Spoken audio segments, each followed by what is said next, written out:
and welcome to the Tao of Our Understanding Recovery Podcast. In this podcast, we discuss mystical works of literature and how they relate to recovery. We hope you enjoy today's podcast episode. Hello, this is Buddy C. Welcome to the Tao of Our Understanding Recovery Podcast. Today we have Lori and Drew. I always do the ladies first, and then I do the men in alphabetical order normally, but that's not difficult today. I don't have to think about it. It's just Drew and me. Good to have you guys.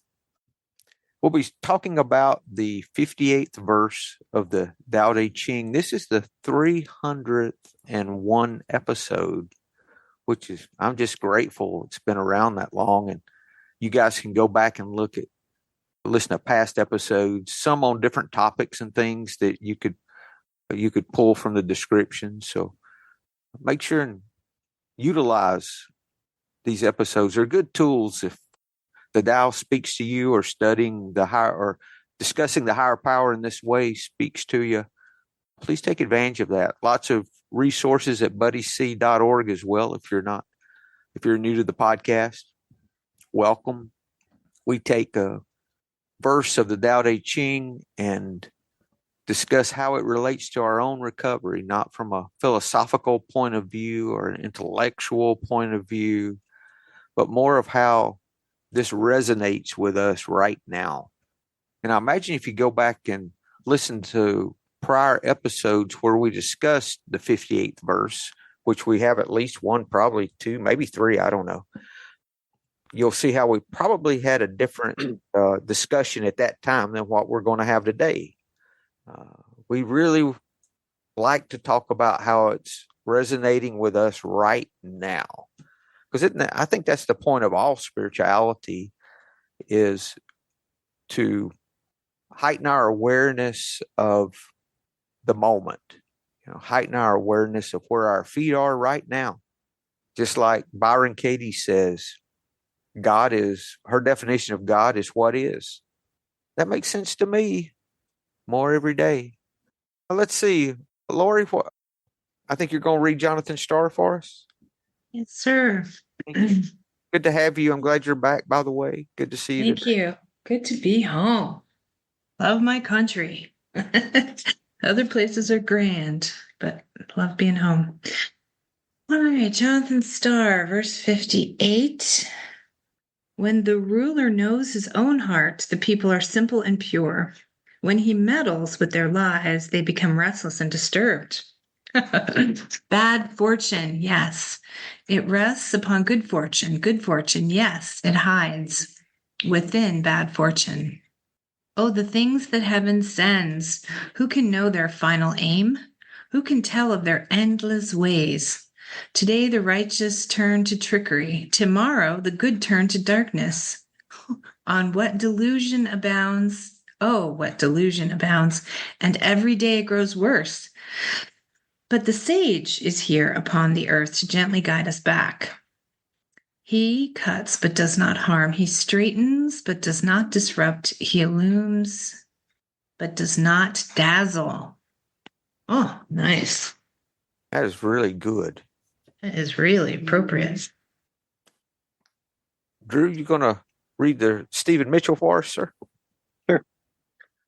If a country is governed with tolerance, the people are comfortable and honest. If a country is governed with repression, the people are depressed and crafty.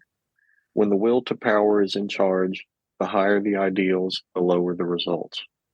Try to make people happy, and you lay the groundwork for misery. Try to make people moral, and you lay the groundwork for vice.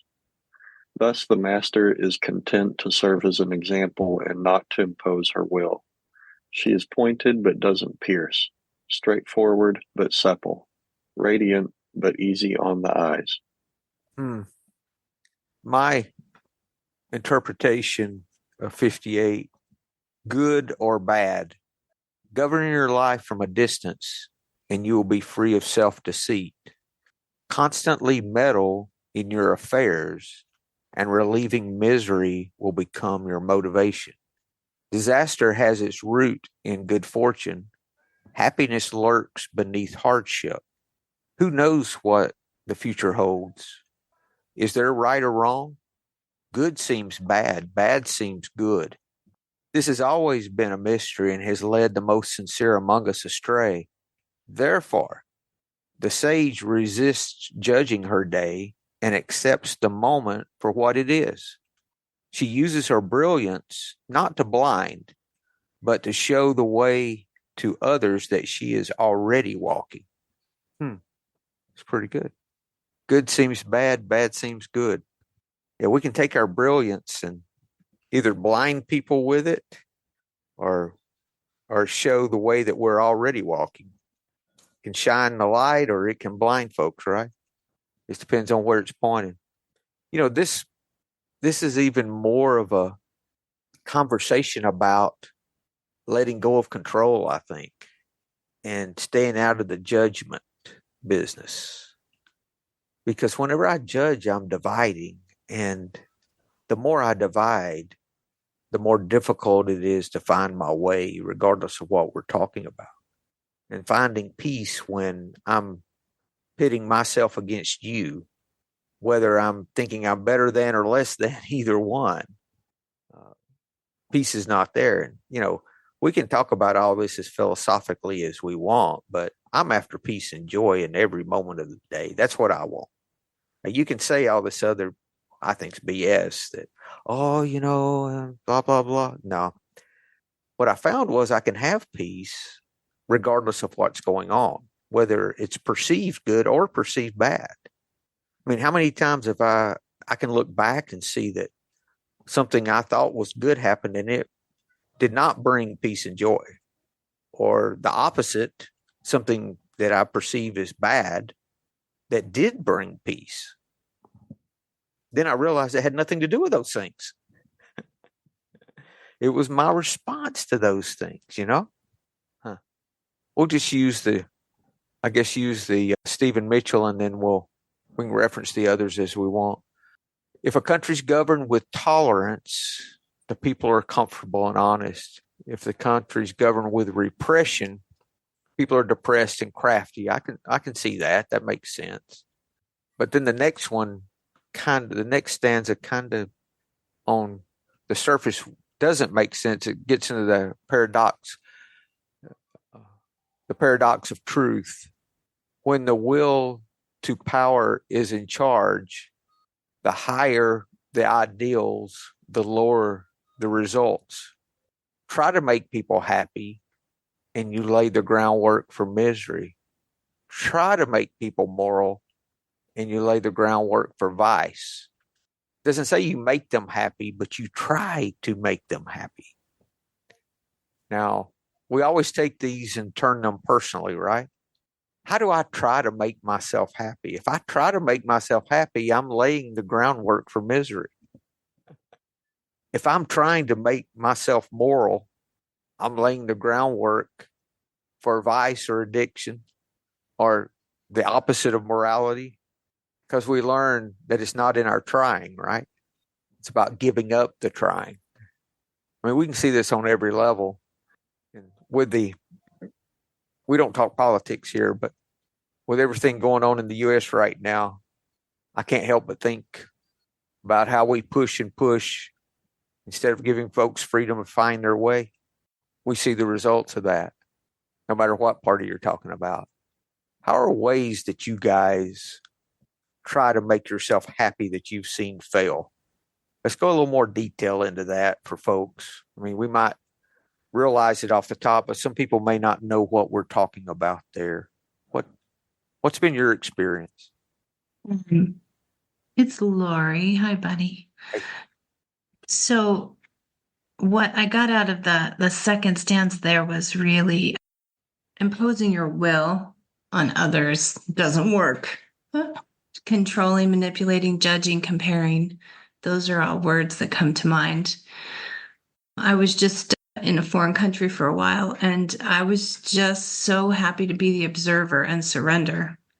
And all I can do is live my truth and be an example. So if that means I'm eating salads, like I like salad. Salad keeps me, going when I'm traveling. So I noticed people picking up And they'd send me little pictures of salad. They're all proud they ate salad, and thanked me for putting on sunscreen and wearing salad. Isn't that funny? And I hope for being, because there was a lot of complaining going on. And I noticed this is a human condition, right? It's not just us in politics in the US. It is what it is wherever you go.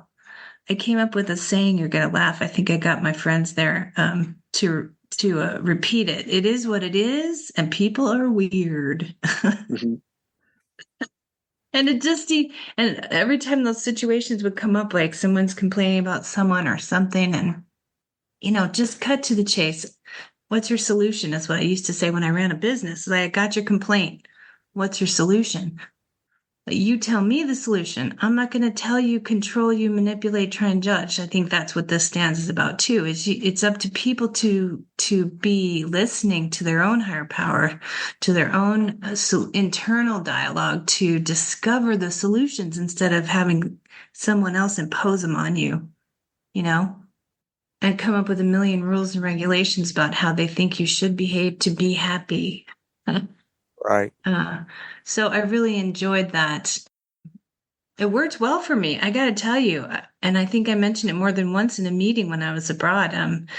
My goal is happy, joyous, and free. And complaining doesn't work.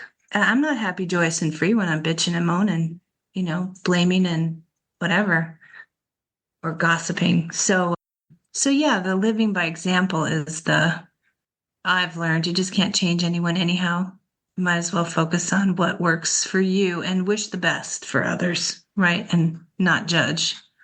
And keep quiet. Yeah, that's how I got that. The first part's brilliant too. I love that. When it seems like the universe manages to swap out and keep reminding us that what we think is good is maybe not that great for us in the moment, but what is great for us in the moment might not be good. It flips around. I have to constantly stop trying to judge everything. Whew, just let it flow. Because what I think I have that set aside prayer. I set aside everything I think I know, everything I believe to be true for an open mind and a new experience, because what was bad yesterday might not be bad today. Or some bad quote unquote thing might happen. And I learned more from that than I did 100 good things happening. I'm sure that's in here somewhere. And I want us to do a shout out for your daily Tao email. Because this verse, the last section of it, you're part of it. You're powerless but not helpless, but was so inspiring at one point. Like, yep, she just observes. What does it say? She uses her brilliance not to blind, but to show the way to others that she is already walking. Yes. Like, yes. So that was helpful to me this last few weeks. Good. Thank you. I'm glad it's being helpful. But isn't it all about just sharing the path that we're already, not telling someone how to walk the path, but sharing what we're doing on the path? Drew?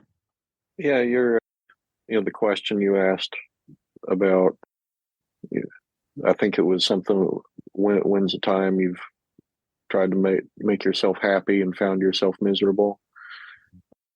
The first thing that brought to my mind was about 10 years ago now.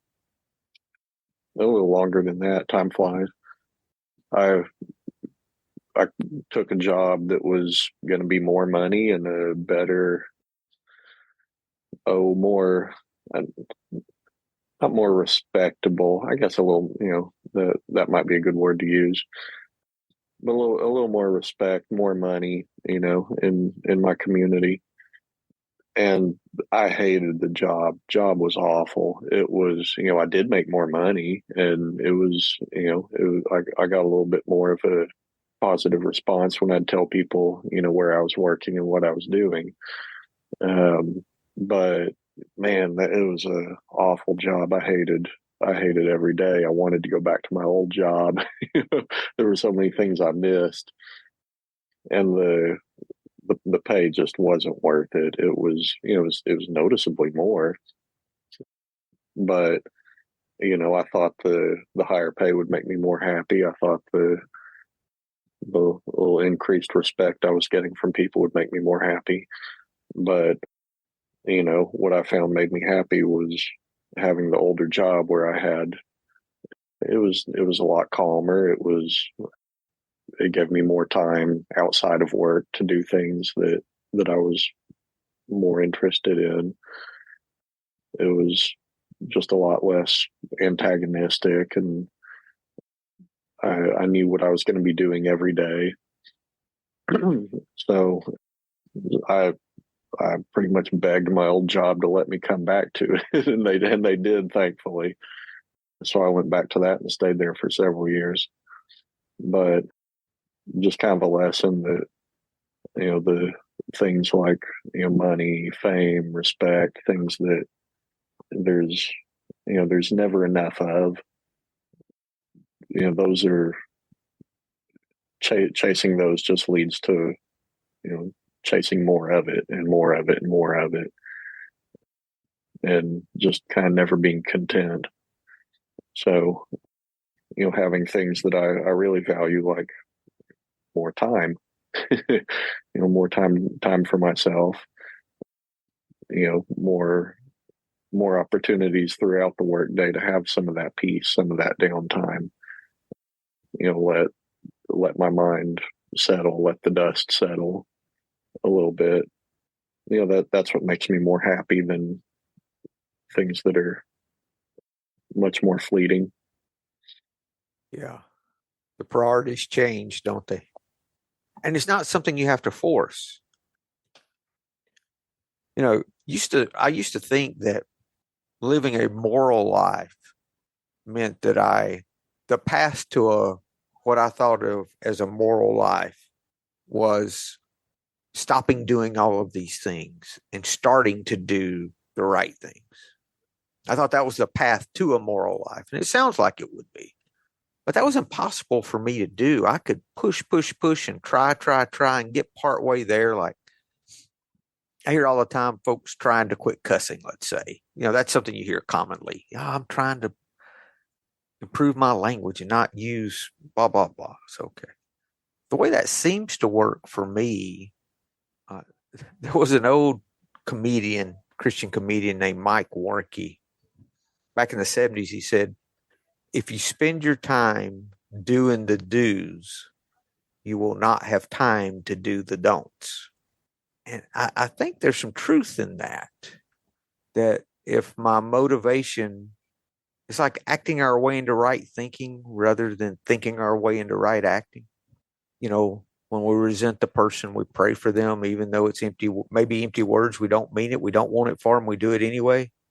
It's like a sponsee of mine got bid out on a job. He emailed the lady back, and the lady said that I think he said his price was unreasonable, something like that, And he emailed her back, said, thank you. I think he said something like, thank you for the opportunity. I hope good luck, and I hope things go well. Something of that nature, when he didn't mean any of it, right? But he did it because he knew that taking that action would start to change him. He doesn't change and then his actions change. He starts taking the action, then he changes. But that's different from trying. See, when he takes that step, instead of saying, well, they're going to screw it up and don't call me when it's not right. Instead of attacking, like we're talking about, right?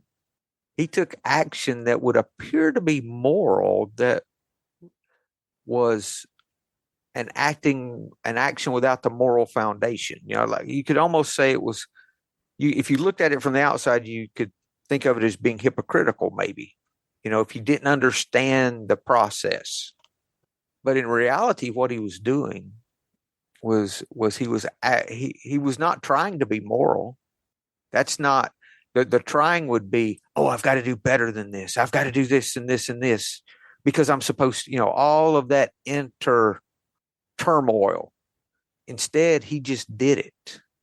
And we've learned that when we just take the action without all the inner turmoil, just take the action whether we believe it or not. We don't have to believe it to take the action. We take the action, even without the belief is irrelevant. The action's what's important. And what we find is as we take the action, we start to change. Well, that's what we learn in recovery. If Big Book says that nothing will immune us against a drink so much as working with another alcoholic. That activity fails, or that activity succeeds when others fail. So that, when I started learning that, I thought, I wonder if I've been approaching change the wrong way. I've been approaching change from the way that I've just described it, that, I change inwardly and then my actions change as a result. That there's something wrong with not being true to your inner self. Like if you're not being true, it's something hypocritical. It's not right. It's kind of had that thinking, and that's changed in recovery. And I know that regardless of what I believe, regardless of what I really inwardly want, if I take the action, the hollow action, with no belief behind it at all, I do start changing. We haven't read it lately. I'll read the resentment, what we call the resentment page in the Big Book, page 552.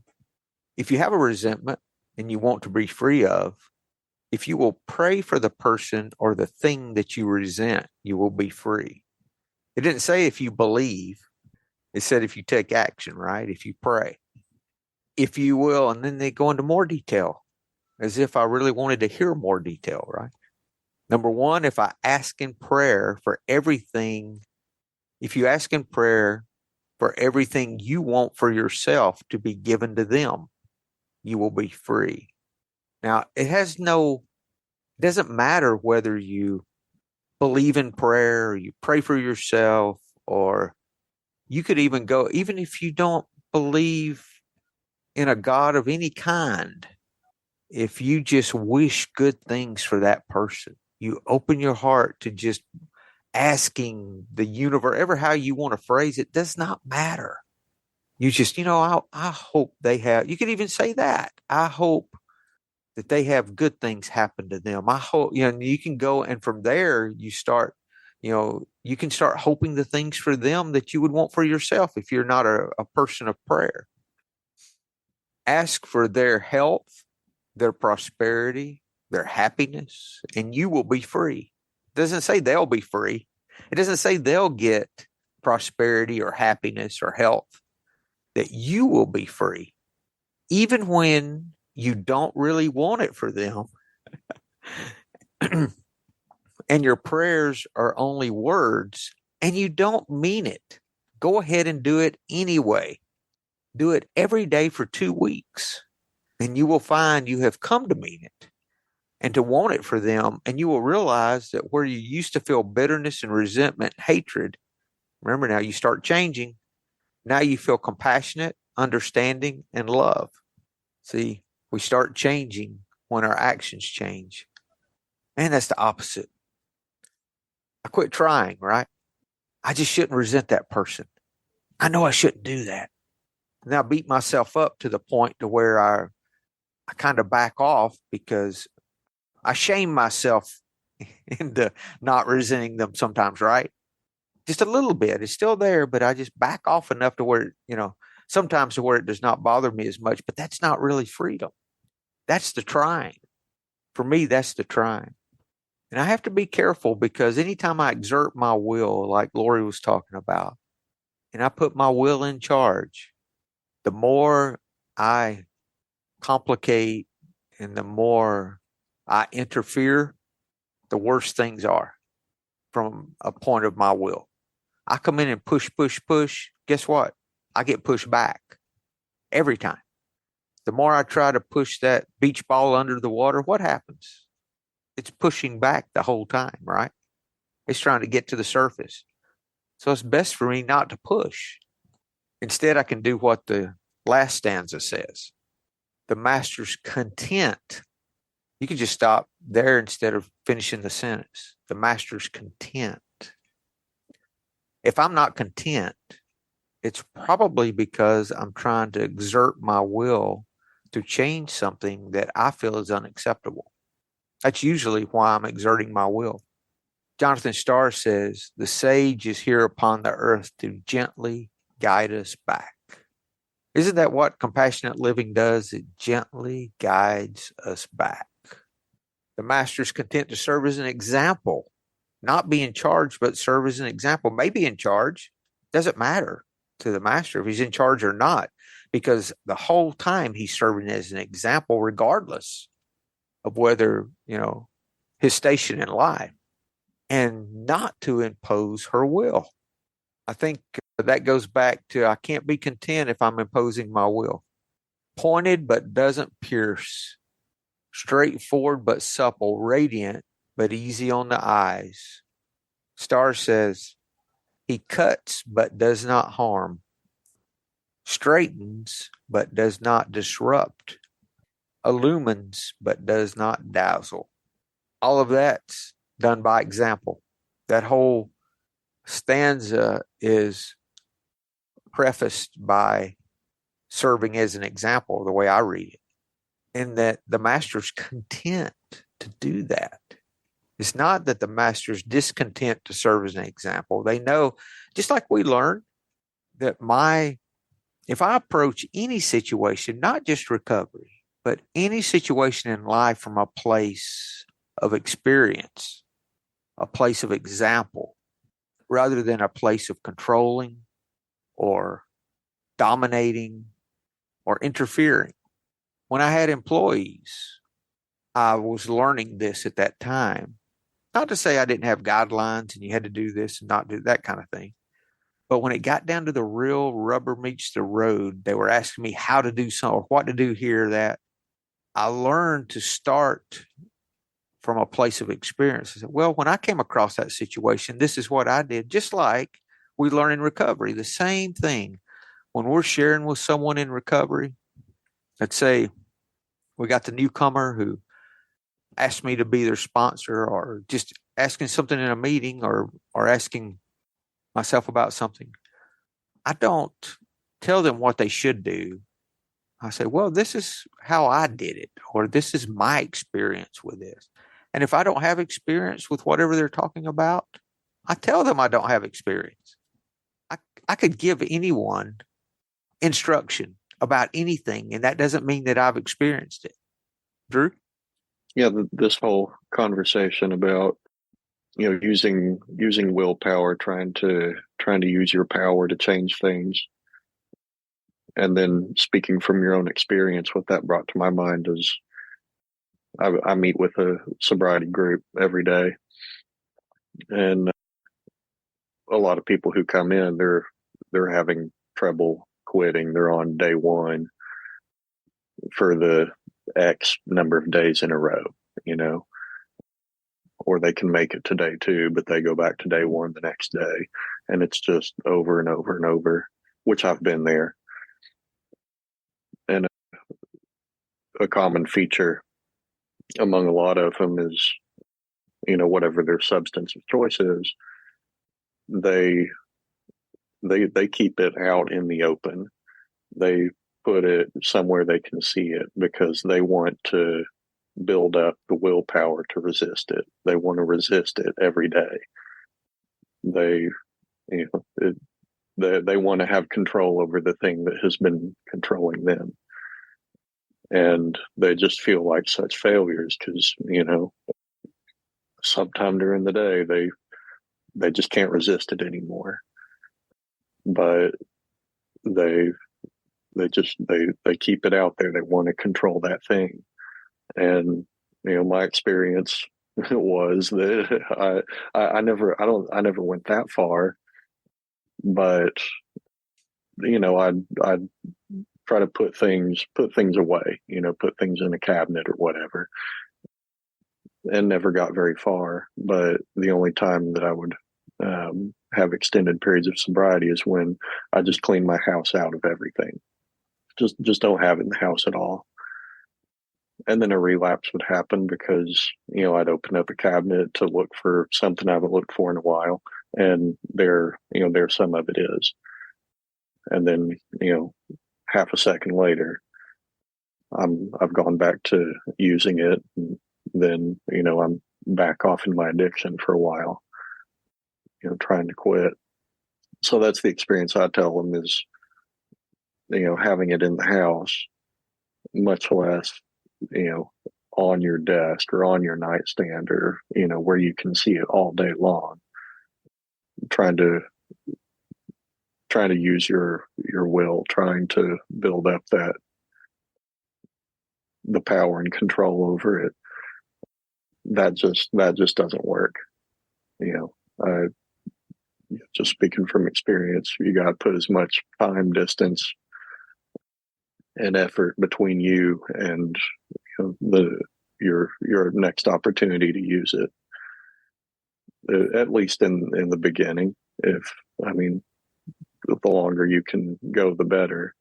But the more you try to force it, the more you try to control the thing that has been controlling you. The higher the ideals, the lower the results. That's what that reminds me of. So what worked for you, Drew? What made the difference? Like I said, putting as much time, distance, and effort between myself and the object of my addiction as possible. Just get rid of it all, and from then, if I have it around, then I'm just spending so much mental time and energy thinking about it rather than actually getting to the root of why am I trying to get away from my thoughts, feelings, emotions. That's what I need to spend more time on is, why am I not able to tolerate what I'm feeling? Why am I not able to tolerate, what I'm thinking? Reminds me of the first, he uses the word tolerance at the beginning of Stephen Mitchell's. Govern yourself with tolerance and you'll be comfortable and honest. Govern yourself with repression, you'll get depressed and crafty. So trying to, repress, why am I trying to repress what I'm feeling? Why am I trying to repress what I'm thinking? If I can tolerate those things, then I don't need something to take me out of the moment. I don't need something to take me out of, what's going on in the present.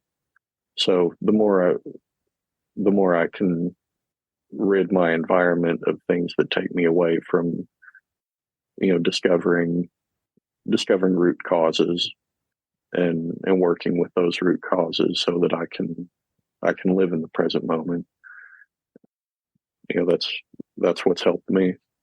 Okay, so those are the things you took away, but what did you add?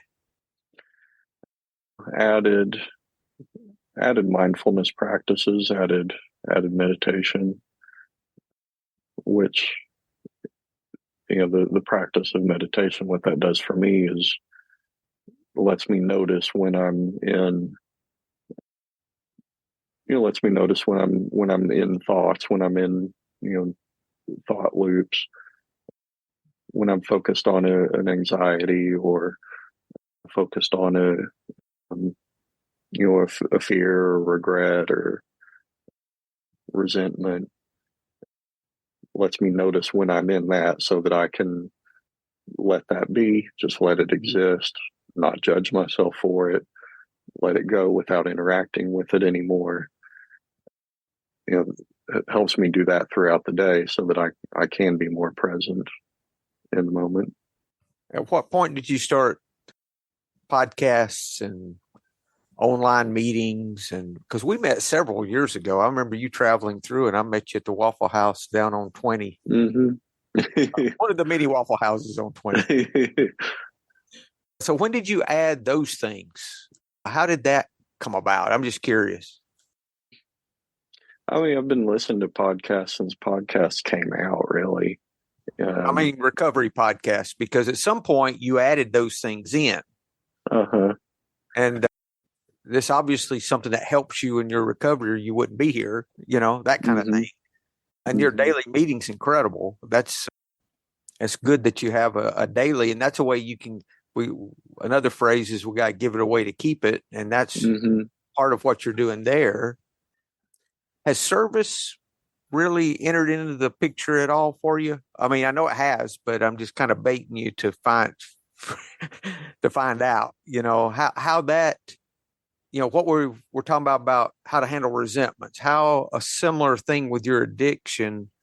When did that enter in, and how has that helped you to stay sober or clean? Service with the daily group that I meet with. I'm one of the older people in the group. I'm in my mid 40s, and I'm one of the older ones. And I just had a lot of years of experience of trying to quit, and what works, what doesn't. And I just sharing my experiences with people who are a lot younger is really helpful. I know for them, but for me too. I know I get a lot out of it, and not from an ego boost perspective, but from the standpoint of helping others, not make the same mistakes and not live for years, in that, in the dark places that I lived in, try to get them out of that, while they're younger. It's really helpful, and it's helpful to hear from others, who are trying to quit or very, very new to quitting, about the, just how hard it is to quit and how hard it is to stay sober, because that reminds me, not to go back. It reminds me not to try to just this once, use something as an excuse, whether it's something to celebrate or a really bad day or, whatever. So both the sharing and the listening are both really helpful for me. Cool. Thank you, Drew. Lori? So I had a similar experience, similar but different to what Drew was talking about when I was trying to stop drinking. And I got it wrapped up in my head somehow, and it was ego, like a million %, that I was special and I could totally quit smoking and drinking at the same time.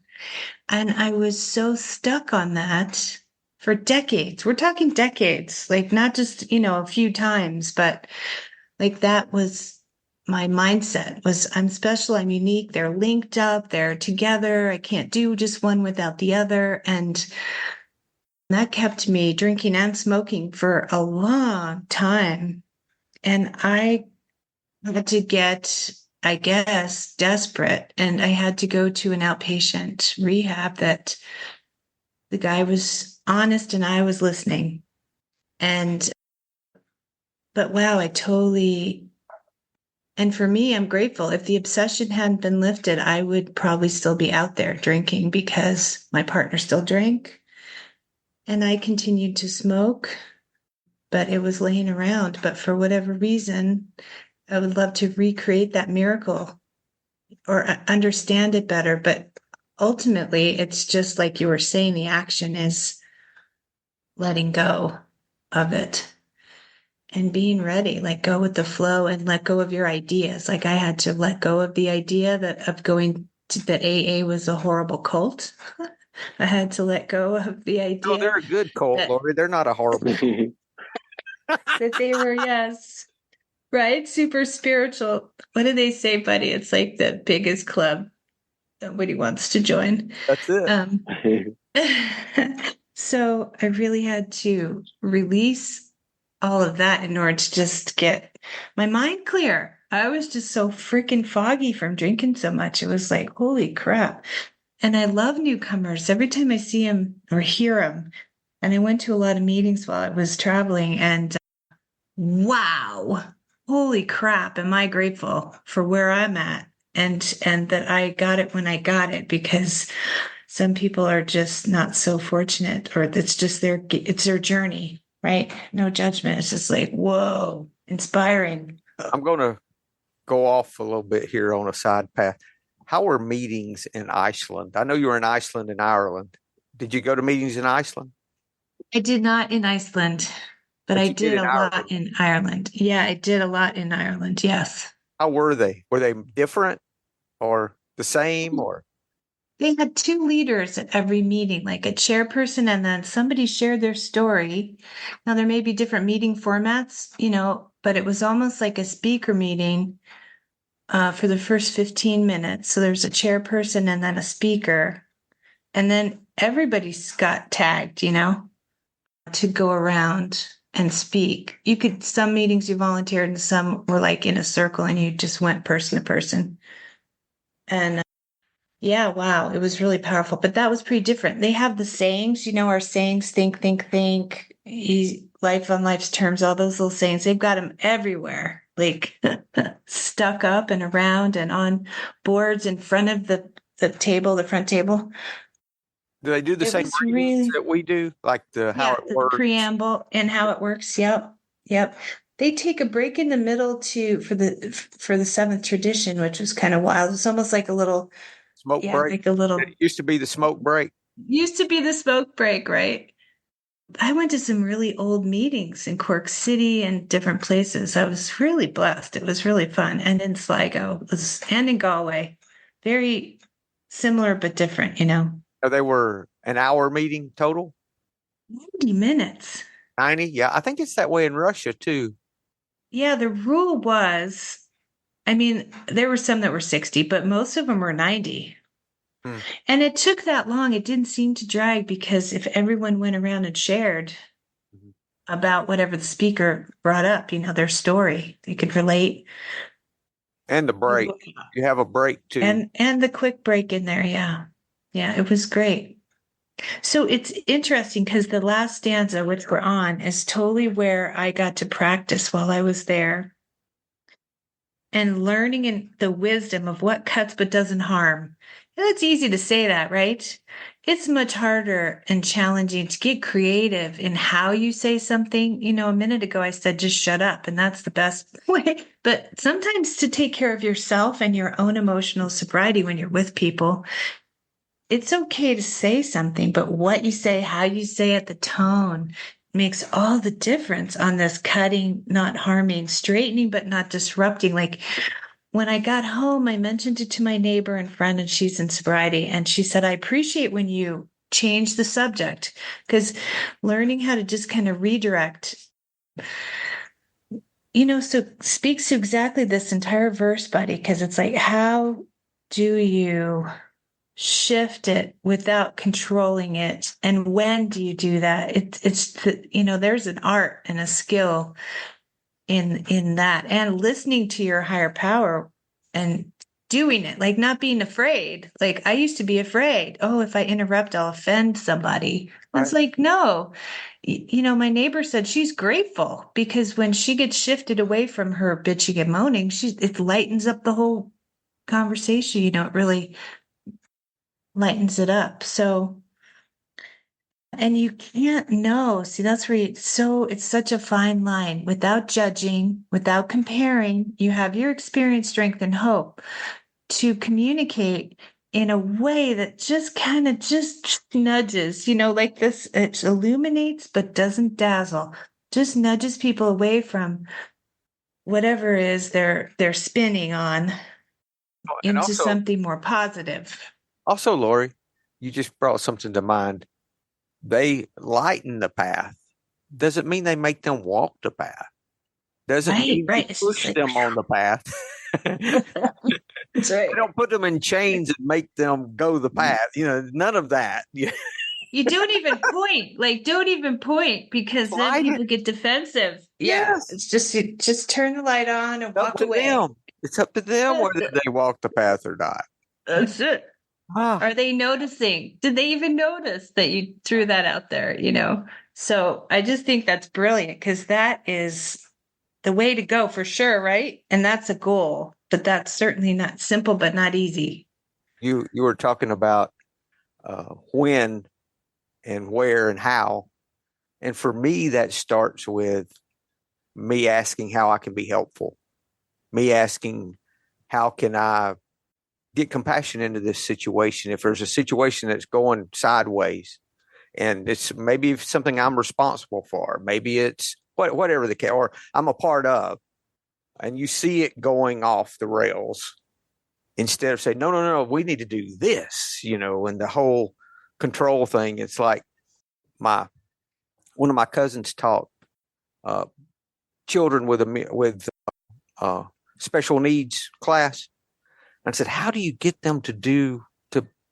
She says, you get behind them and make them do what you grab their hands and make them do what you want them to do. I said, really? I said, does that work? She said, yes. Even if they don't want to do it, if you make them do it, they start doing it. I'm like, wow, there's some lessons there. And I think in dealing with other people in situations that we feel are going off the rails, if I can just, like we've said, pause, take a step back, and just from within, open my heart, say, how can I be helpful here? What do they need? How can I be of benefit to them? What's best for them? And start going from that side of things. Usually if I sit with it a few minutes, I can see what the next right action is. I don't have to create it. I just notice it. Oh, yeah, you get to listen to it. So, and what I noticed was pattern interrupt was a good Tony Robbins term, was just throwing it out there. How about love and tolerance? And that's enough, because they were all in the program. So that was enough to kind of, reel them in, or at least make them stop and think for a moment, maybe. It was like when I was working for Radio Shack and we'd all go to the bar after work for a drink, we'd say, how about them Broncos? Every time you'd start talking about business, how about them Broncos? So and say it in kind of a joking way, because they're all got a great sense of humor. So it's like, how about love and tolerance? Yeah. Like, whoa, there's a unique, but so that kind of worked. But it was challenging for sure. It was interesting. It was just a lovely opportunity, like every day. Good. I'm glad to hear it went well. Any comments, guys, before we close? Good stuff. Well, you guys have a great week. Hope to see you next week. Thank you. Hello, this is Buddy C. I wanted to make you aware of several recovery-related resources that I've posted in the episode description. These resources include a list of recovery podcasts, a free sober meditation app, daily recovery email, shared Google recovery calendars. Hope you put some of these resources to use and have a great week. Thank you for listening to the Tao of Our Understanding Recovery Podcast. If you enjoyed this episode, please share it with your friends in recovery.